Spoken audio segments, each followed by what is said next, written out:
everybody. Taylor Holmes here from THiNC. Today I'm doing something a little different. We're going to talk a little bit about some of the dregs of the website, but that shouldn't be. I have recently been going through my analytics, looking at some stats, and I got this weird idea of, let's push this one more time and see the bottom of the list. And I've been kind of sifting through some of the movies that haven't gotten much love on the website. Not very many visits. Like, we're talking handfuls, 50, 20, 300, that kind of range. There might be movies. The point here being, all of these are decent movies. They're obviously not Christopher Nolan, Oscar-winning, mind-blowing films, but there might be one or two in here that you haven't seen and have never heard of before. So let's kind of talk through them in reverse order. So number 10, the number 10 slot of the least visited in the last 10 years, or more actually. I think I put it for 15, but I don't even know how far this site goes back now. But the 10th least visited blog post on my site is kind of shocking to me. I Origins.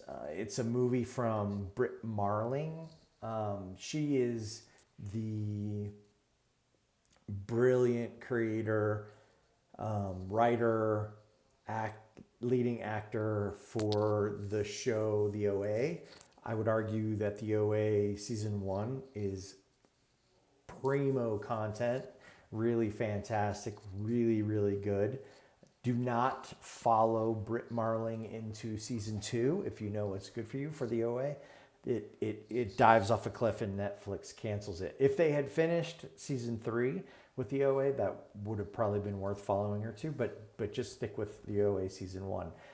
The movie I Origins is a really well done, super low budget, cleverly crafted screenplay about a world and planet that is a duplicate of the current one. And there's a lot of science here, a lot of conjecture, a lot of, what is, I don't know how to talk through it without spoiling it.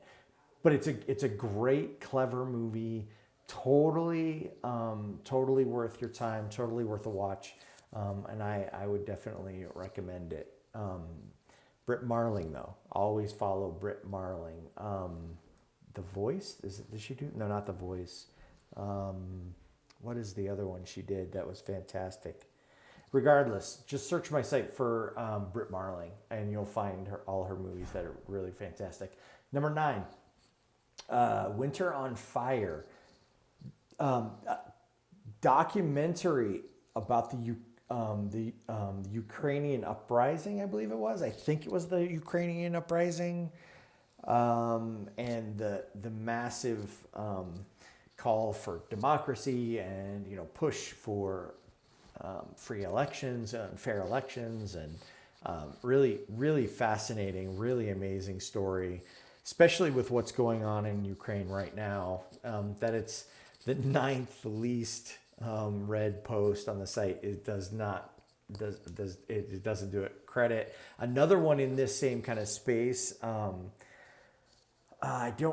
is The Collective. I think it's the Romanian fire, nightclub fire. I don't know why I'm telling you about it now, because that was way higher on the list than Winter on Fire. But that is fantastic too. The movie is called The Collective. It's Colectiv, I believe is the Romanian spelling of the documentary. That is startlingly scary. Winter on Fire, though, right? The 8th, this hurts my soul. The 8th least read post on the website is Arrival, and that really doesn't make me happy. I even went so far as to chat with the writer of the screenplay, and even met him at a thing at the opening in Denver. That just breaks my heart. But the Arrival, yeah, I'm not even gonna.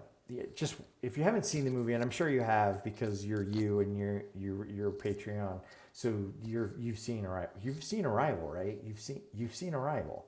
Watch Arrival. Like, just watch it if you haven't seen it. The number 7, I think we're on 7. 10, 9, 8, 7. Yeah, I should have counted a number of these. Velvet Buzzsaw, Jake Gyllenhaal, all about art, and it's a horror movie within the art community. I had a lot of fun with it. I enjoyed it. That doesn't mean everyone's going to enjoy it. Maybe you don't love art as much as I do, but this had a really great message on art, the universe, and everything. Definitely recommend Velvet Buzzsaw. Number 6 is The Wind. Not Breaking Wind, but The Wind. Sorry, The Wind. It's a Western, but it's a horror movie. Sort of a evil hellspawn on the plains and prairies of the West, and the terribleness of being left alone.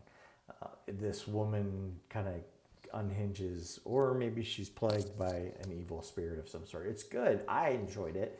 I think there were a total of 35 people that saw this post. It's better than 35 people. Like, I mean, I have posts on the website that this on THiNC that have gotten probably upwards and close to over 1 million views and reads.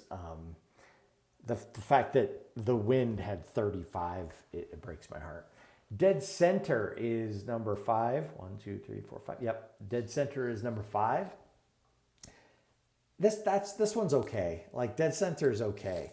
If you're bored and you've got you've got nowhere to go. I liked it enough that I wrote about it, right? So Dead Center was kind of a fun read. It came from, one of the main actors was from Primer. But I wouldn't, my heart would not be broken if you passed on this one. Number 4, Nuevo Orden, New Order. This one definitely needs to get more views. I think New Order is only a couple of months old. I don't know how old now. Maybe 4 or 5 months old. So it's a little more understandable that it's low on the list. But the fact that there's only 20 some readers of this breaks my heart, because New Order has plagued my brain ever since I wrote about it and watched it. There were so many good things here. It was sort of roundly hated in Mexico because of the reassertion and reaffirmation of these Mexicans are poor kind of stereotype, which is really, I didn't see that here because there were rich Mexicans here too. They're both in America. There's rich and poor Americans. So I'm a little confused. But I also understand that I think the director was white, so there's that. But New Order is take all of the racial craziness off the table. Really interesting. I think New Order should be made here in America. I personally have a couple of ideas for a screenplay. If anyone wants to know, I think we should ask Elon Musk to play himself in this movie. And anyway, all that to say, that's number 4, New Order. Number 3, third least read post on the website, and this hurts me more than any item on this list, any movie on this list. Upstream Color. Upstream Color is one of the best indie movies I've ever seen. It is hard to understand. It deals with complex ideas from Thoreau and his poetry and his writings and his prose, right? Like it's got complex ideas of, control and yeah, it's really good. Upstream Color is really, really good. It's literally, literally Shane Carruth's best movie. It's even better than Primer. I recently watched Primer, and Upstream Color is much, much better, both technically and also artistically, and writing, directing, everything. Upstream Color is tenfold better than Primer, although Primer is sort of known as like this the demigod of all things geek movie making.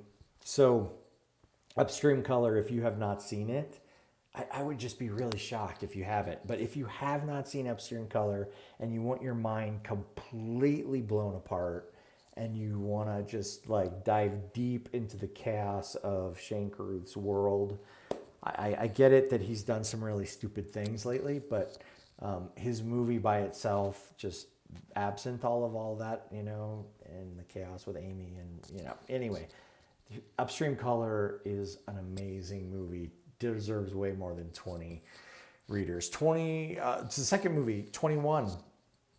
A really cool Australian time travel movie. Really fantastic looping mechanic here. I think he just filmed it in some little hotel that he borrowed a room from, and he built a little corner in his garage where he made the time travel. Like you go through the floor of the bathroom, and that's how you time travel. It's really strange, but it works.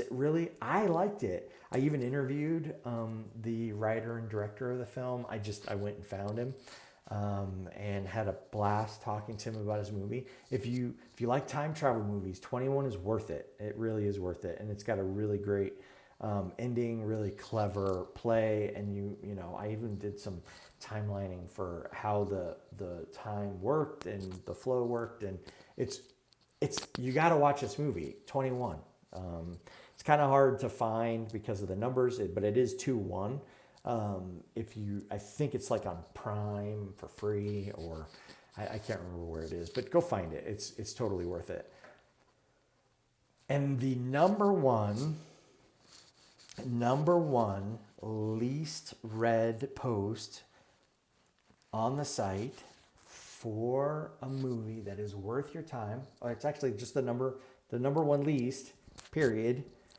I'm sure once you guys all run there, it'll be off the bottom of the list. But THiNC Forgotten.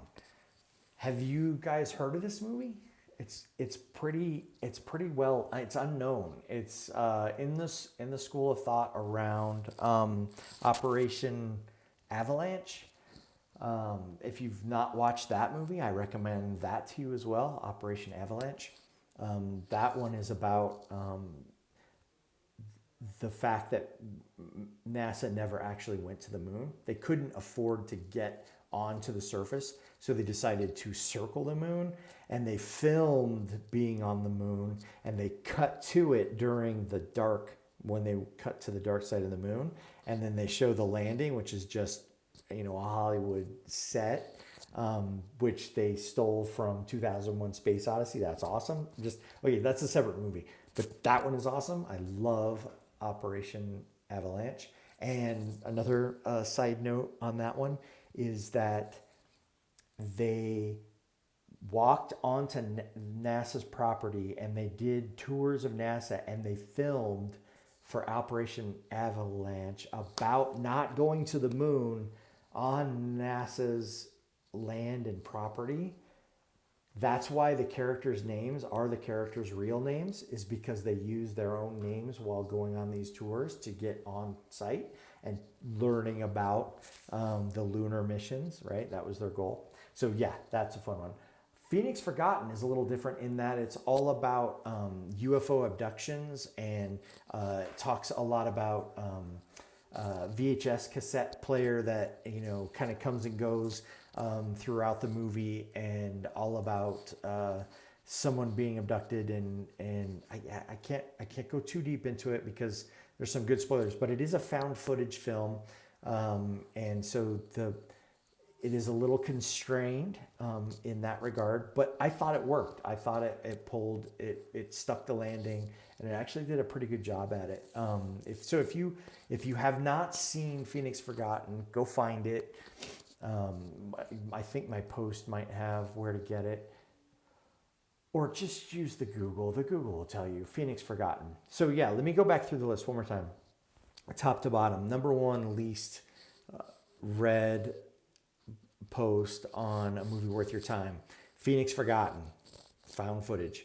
21, time travel movie, Australian, really good.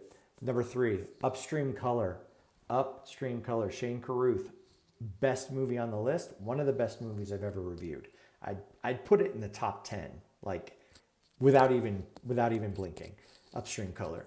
Nuevo Order, Mexican movie about uprising and class inequality.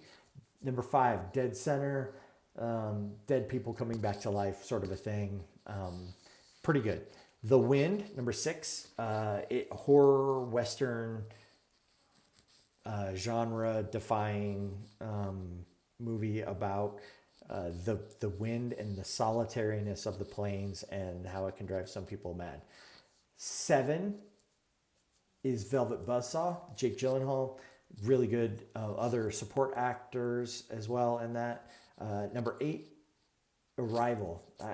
Whatever. If you have not seen Arrival, just put this video down and go watch Arrival. Number 9, Winter on Fire, documentary. If you like documentaries, this is where to go. If you haven't seen The Collective, go see that. And finally, I Origins with Britt Marling. Really, really cleverly done ending. Very well done ending. I was trying to figure out how they were going to land that ending, but they did it. All right, so that's it. The top 10 least read posts on my site. 10 really good movies. I would not blink at recommending them to you. Go check them out. You're welcome.